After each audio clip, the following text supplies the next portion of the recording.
15,000 ఎకరాలే. ఇక అన్నారం గురించి నేను చెప్పాల్సిన పని లేదు. అవే చక్కగా ఉంటే ఆ నీళ్లు మేము ఎత్తిపోసుకుని ఉంటే నీకు వస్తుండేనో రాకుంటుండేనో లెక్క తెలుస్తుండే.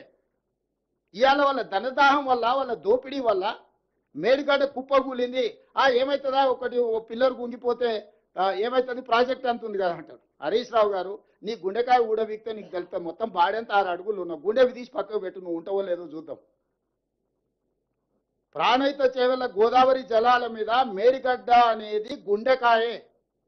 ఆ గుండెనే లేకున్న తర్వాత మిగతా బాడీ ఉందని చెప్పుకోవడానికి తప్ప సున్నా కూడా ప్రయోజనం లేదు. ఇవాళ అన్నిటికంటే కింది నుంచి లిఫ్ట్ చేయాల్సింది అక్కడి నుంచి మేడిగడ్డ నుంచి నీళ్ళు ఎత్తి అన్నారంలో పోయాలి. అన్నారంలో పోసిన నీళ్లు సుందిళ్ళలో పోయాలి. సుందిళ్ళలో పోసిన నీళ్లు మిడిమానేరు, అక్కడి నుంచి శ్రీపాద ఎల్లంపల్లి, అక్కడి నుంచి ఎస్ఆర్ఎస్పి, అక్కడి నుంచి మిగతా ప్రాంతాలకు నీటిని తరలించాలి. అసలు కానీ పిసల్ అయిపోయింది అని అంటే అసలు పిसल गया అంటారు ఉర్దూలో. అసలు పిसल गया भाई, आपको समझ में नहीं आ रहा, जान पूछ के बोल रहे या बिना ऐसी बोल रहे. ఇట్లా మొత్తం ప్రాజెక్టుని కుప్పగూల్చి మీ ధనదాహానికి బలైపోయిన మేడిగడ్డ అన్నారం సుందిలో పోవడం వల్ల ఈ రోజు కిందికి వరద జలాలు పోతున్నాయి. 10 సంవత్సరాలు మీరు గోదావరి బేసిన్ మీద ప్రాజెక్టులు కట్టకపోవడం వల్ల ఈరోజు చంద్రబాబు నాయుడు గారు తరలించకపోతా అని ధైర్యంగా చెప్పగలుగుతున్నాడు. 10 సంవత్సరాలు కృష్ణా బేసిన్ మీద మీరు ఏ ఒక్క ప్రాజెక్టు పూర్తి చేయకపోవడం వల్ల నువ్వు సంతకాలు పెట్టి తెలంగాణ మోసం చేసినావు. 811 టీఎంసీ నికర జలాలు అన్నాడు ఉమ్మడి ఆంధ్రప్రదేశ్కి కేటాయింపులు జరిగితే నువ్వే 2015లో పోయి సంతకాలు పెట్టినావు. మా తెలంగాణకు 299 టీఎంసీ చాలు, మీరు 512 టీఎంసీలు తీసుకెళ్ళమని. అదే అనుకుందాం, ఆ 299 టీఎంసీలు అన్న 10 సంవత్సరాలలో ఎప్పుడైనా వాడినవా? మొన్న మొదటిసారి మేము వచ్చినాక 286 టీఎంసీలు వాడినవా? ఈ 10 ఏళ్లలో నువ్వు కల్వకుర్తి కానీ, భీమా కానీ, నెట్టంపాడు కానీ, కోల్చాగర్ కానీ, ఎస్ఎల్బిసి కానీ, పాలమూరు రంగారెడ్డి పూర్తి చేసి ఉంటే కనీసం నువ్వు చేసిన దుర్మార్గానికి ఆ నీళ్ళను వాడుకునేటోళ్ళం కదా. ఈరోజు ప్రతి సంవత్సరం 700 పైన టీఎంసీలు ఆంధ్రప్రదేశ్ తరలించకపోతుందనంటే 10 సంవత్సరాలు చంద్రశేఖరరావు గారు, హరీష్ గారు తెలంగాణకు చేసిన ద్రోహం, దక్షిణ తెలంగాణని ఎడారిగా మార్చి మీరు ఈరోజు నీళ్లు వినియోగించుకోకుండా ప్రాజెక్టులు పూర్తి చేయకుండా వదిలేయడం వల్ల ఆ కృష్ణానది జలాలు కూడా రాయలసీమ లిఫ్ట్, ముచ్చమర్రి, పోతిరెడ్డిపాడు 44,000 క్యూసెక్స్ నుంచి 80,000 క్యూసెక్లు, ఇవాళ శ్రీశైలం బ్యాక్ వాటర్స్ నుంచి రోజుకు 10 టీఎంసీలు తరలించుకోవడానికి ప్రాజెక్టులు కట్టారు.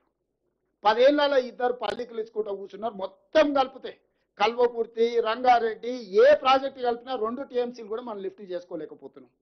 ఇది తెలంగాణ దీనమైన పరిస్థితి. ఆనాడు పాలమూరు రంగారెడ్డి ఎత్తిపోతలు జూరాల నుంచి తీసుకుందామని అంటే ఎవడా మీకు చెప్పినాడు జూరాల నుంచి చిన్నారెడ్డి నీకు తలకాయ లేదు, తల ఆడబెట్టుకుంటాం అని చిన్నారెడ్డిని తిట్టి అడిగిపోయాడు. జూరాల అనేది హెడ్. కృష్ణానది జలాలు మొట్టమొదట అలంపూరు జూరాల దగ్గర ఎంటర్ అయినట్టే తెలంగాణకు తీసుకుంటే శ్రీశైలంలో బ్యాక్ వాటర్స్ లో పోతిరెడ్డిపాడో లేకపోతే రాయలసీమనో ముచ్చమర్రో తీసుకోవడానికి అవకాశమే లేకపోతుండే. ఈరోజు జూరాలలో ఎంటర్ అయిన కర్ణాటక నుంచి వచ్చిన నీళ్లు అలా తిరిగి రాయలసీమకు పోయి మళ్ళీ తెలంగాణకు వస్తున్నాయి. అక్కడి పోగానే వెనకటికి నంద్యాల ఘాట్లో దారి దోపిడీ చేస్తాం, లారీల లోడ్ పోతూనే ఉంటుంది, లారీ చిన్న పోతూనే ఉంటాయి, పైనుంచి సంచులు మాయమైతేనే ఉంటాయి. ఇవాళ రాయలసీమ లిఫ్ట్, పోతిరెడ్డిపాడు, ఇవాళ ముచ్చమర్రి ఆ ప్రాంతానికి పోయిన నీళ్ళు అక్కడికక్కడనే మాయమైపోతున్నాయి. ఎక్కడ పోయినా తెల్లారిలో చూసే వరకు ఏమి కనిపిస్తలేవు. రాత్రి చూస్తే శ్రీశైలం నిండుకుంటుంది, తెల్లారి వరకాల కాలి కుండలాగా కనిపిస్తుంది. దీనికి కారణం పోతిరెడ్డిపాడు కదా, నువ్వు చేసిన కుంపటి కదా. రాయలసీమ లిఫ్ట్ నీ ఇంట్లోనే జీవో తయారైంది కదా. ముచ్చమర్రి చంద్రబాబు నాయుడు కడుతుంటే మూసుకొని కూర్చున్నది నువ్వే కదా. ఏదన్నా మేము వచ్చినాక ప్రారంభించిన ప్రాజెక్టు ఉందా?